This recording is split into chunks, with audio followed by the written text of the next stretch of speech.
visited the Kiwalan area to observe the surrounding environment near the Granex company.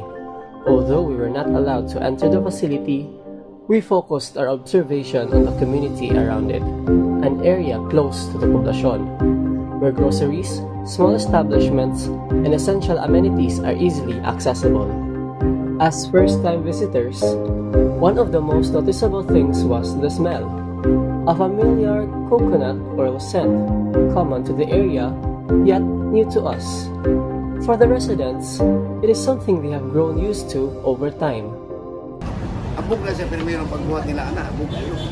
Ngayon, angal ang barangay niya, kontrol na siya. Wala na yung abog ko.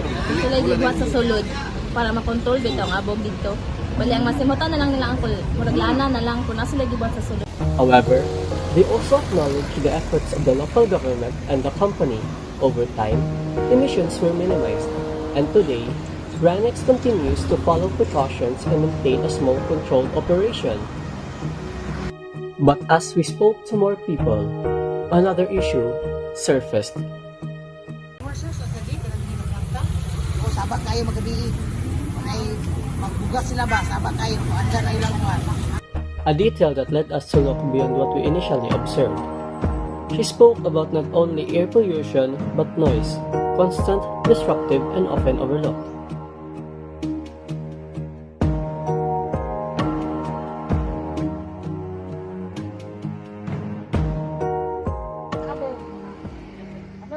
Abog yun, bisan lalo na pag naibiyahe ang Republic, magkuha silang coal or ini na kanang materials, hindi ka dito sa syudad, palulong din na gamitin sa simento. Pag abog ginindal, abog mga Hindi semento man ay lati.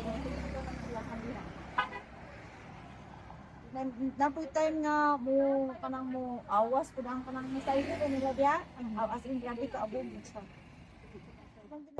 We approached nearby residents. They described loud operational sounds and emissions that affected their daily lives. One grandmother, living behind the power source, shared that she often wears a face mask. She experiences frequent coughing, though she does not directly blame the factory. Still, the symptoms have persisted over time. Duol kaayo mi, grabe sabag ganina, sabag ganina. Pero magkuha na sila kanang bang sa tawagan na kanang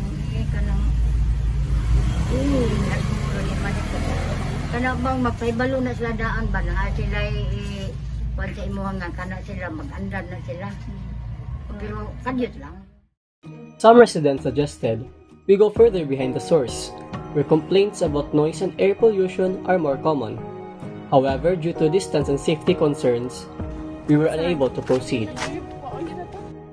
This observation does not aim to accuse nor conclude. It aims to listen.